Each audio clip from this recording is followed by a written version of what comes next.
જેને જે મારો વિરોધ કરવો એ કરે, પણ પહેલા એક હું ડાયલોગ મારતો એમ કે તમારું વ્યક્તિત્વ એટલું મોટું કરી દો કે તમારી હાજરી માત્રથી કોઈ અકળાઈ ઉઠે.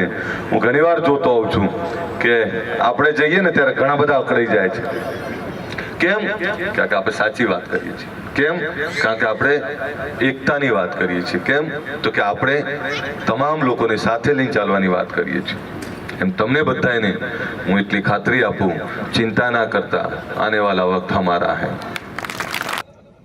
એટલે વિનંતી એ કરું છું કે ઘણાના હાથમાં મસાલા જોતો હોઉં છું, બંધ કરો. મસાલામાં શું મજા આવે? દાંત બગડી જાય, અને ગઈડપણમાં દાંત પછી દાંતે સાથ નહીં આપે.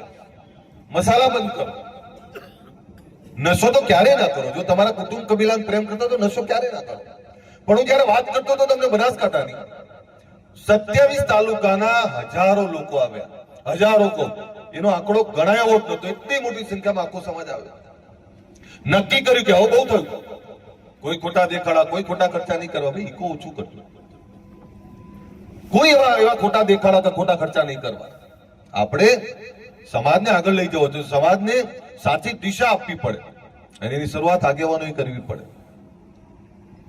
ત્યાં નક્કી થયું કે હવે આપણે આ બંધારણ તો ઘણા બધા જેને પ્રસંગો આદરી દીધા, જેને કંકોત્રીઓ વેચી મારી, હવે એ તકલીફમાં છે, એમને મુશ્કેલી થઈ છે કે ભાઈ સમાજે બંધારણ બનાવ્યું તો હવે શું કરવું. કારણ કે સમાજ એ હાથીનો પગ છે, સમાજને જોડે બધાએ ચાલવું જ પડે.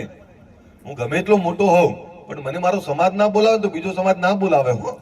એટલે કોઈ એવું કહેતું હોય ને કે હું બહુ રૂપાળો છું, બહુ સારો છું, બીજા લોકો એવું કહે છે કે નહીં નહીં તમે બહુ સારા છો, તો એ તો આપણો સમાજ આપણી જોડે હોય ને તો બીજા તમને બોલાવશે. બાકી બીજા શું કરવા બોલાવે? તમારો સમાજ તમને નહીં સ્વીકારતો, અમે શું કરવા સ્વીકારીએ ભાઈ?